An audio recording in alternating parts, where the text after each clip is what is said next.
Hej Nicky, hvor er du på vej hen? Jeg er lige på vej ind til en rigtig god slagter her i Vejle. Jeg skal ind og finde noget rigtig god kød til i aften. Så jeg skal lige ind og høre, hvad han har. Du har simpelthen taget turen til Vejle? Jamen det har jeg da. Vi skal jo have det bedste. Så sådan er det bare. Hvad tror du temaet er? Hej. Goddag. Goddag. Velkommen. Tak skal du have. Hvad kan vi hjælpe med? Jeg skal lave middag til 4 i aften. Ja. Inklusive mig selv. Jamen, skal det være en oksesteg, for eksempel? Jamen, Vi har jo sådan noget som en rigtig lækker kulottesteg. Kulottesteg havde jeg tænkt på, ja. Ja, eller vi har en utrolig god, godt stykke tyndesteg af limousinekødkvæg. Det skal bare være til 4 personer. 4 personer? Ja.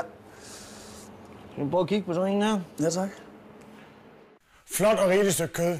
1400 gram er lige vel rigeligt, selvom man skal regne svind og så lige et stykke til natmaden med. Først der er den 20 minutter. Tager den ud og lader den hvile i en kvarters tid. Ja. Og så sætter du den ind i cirka 20 minutter ekstra. Ja.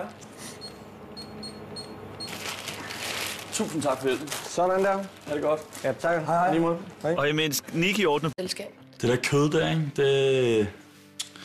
Det var fandme godt. Altså, jeg var fandme stolt, da jeg så det stykke kød her. Det var fabelagtigt. Så det var sådan lige efter min smag.